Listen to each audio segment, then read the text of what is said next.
Olá, seja bem-vinda, seja bem-vindo a mais uma revisão da lição. Olá! Hoje a gente continua na lição 11, né? Vamos dar uma olhada no conteúdo de segunda-feira, dia 9. Isso mesmo. A história de Ruth e Noemi, muito conhecida. Exato. Mas vamos focar num momento bem específico, uma descoberta assim que muda tudo para elas, envolvendo Boaz. Um ponto de virada importante na narrativa. Sim. Pra gente entender, a situação da Noemi no começo é de cortar o coração, né? Com certeza. Ela volta pra Belém e tá tão amargurada que pede pra mudarem o nome dela pra Mara, que significa amarga. É o retrato de alguém que se sente, assim, abandonada por Deus, esvaziada, uma pobreza que não é só de dinheiro, é espiritual também. E aquela imagem da Ruth catando as espigas que sobram no campo.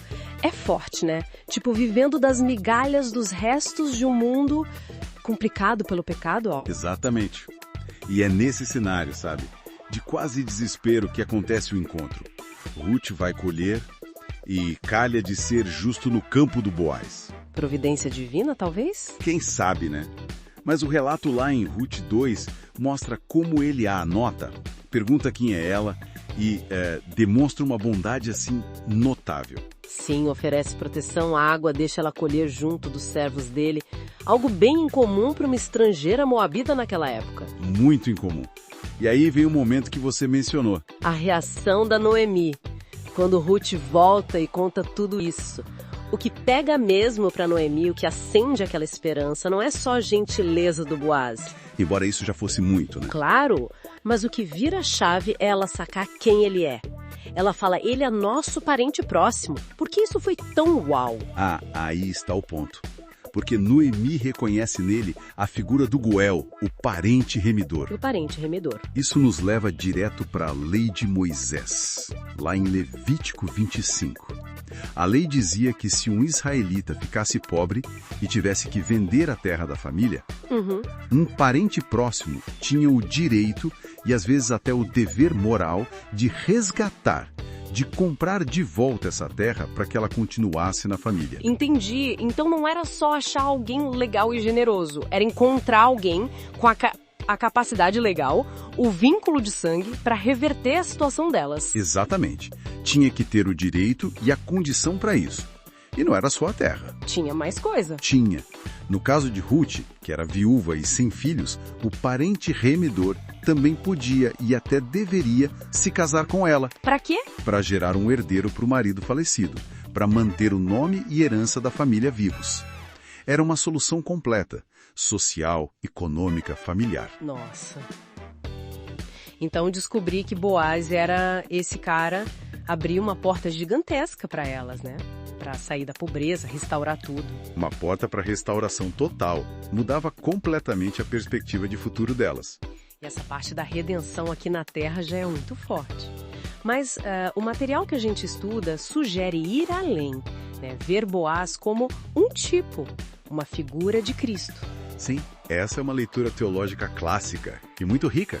Como funciona essa analogia? Bem, pensa assim. Da mesma forma que Boaz era um parente que podia resgatar, a teologia cristã enxerga Cristo não só como o Criador lá longe, mas como alguém que se tornou nosso parente. Como assim? Ele assumiu a nossa natureza humana, se fez osso dos nossos ossos, carne da nossa carne, como diz a Bíblia. Por isso Jesus chama tanto de Filho do Homem. Ele entra na nossa família, na nossa condição humana. Entendi. Ele se insere na nossa pobreza espiritual, causado pelo pecado. Exato. E por fazer parte da família, ele se torna apto, digamos, legalmente dentro da ordem divina, a nos redimir, a pagar o preço pelo nosso resgate. Puxa, isso muda muito a imagem que às vezes a gente tem de Deus, né? Aquele Deus talvez distante ou só um juiz bravo. Com certeza. A figura que surge aqui, com Boaz sendo um tipo de Cristo, é de alguém que olha para a nossa situação mais frágil, nossa miséria, como diz o texto, e mesmo assim toma a iniciativa, mostra bondade. E mais do que isso, demonstra o desejo de resgatar, de nos trazer para perto. Quase como uma noiva, como você diz. É uma imagem poderosa. Muito. Porque junta o direito de redimir, que Boaz tinha, com a vontade de fazer isso. uma vontade cheia de compaixão. Isso reflete muito a ideia cristã da graça, né? Verdade. Não é só cumprir uma regra para a gente escapar por pouco, não. É ser buscado, acolhido, restaurado por alguém que se fez próximo e que pagou o preço. Ele não só podia, como queria restaurar. Que incrível. E isso tudo nos leva, assim, a uma pergunta bem profunda que o material deixa para a gente pensar. Olha só. O Criador não só se tornou parte da sua criação, mas também morreu por ela. Uau! Essa verdade, ela é extraordinária, né? Como que isso transforma a nossa maneira de ver a nossa própria vida, a nossa existência. Fica aí pra gente refletir. Uma pergunta e tanto pra gente fechar hoje. Muito bom.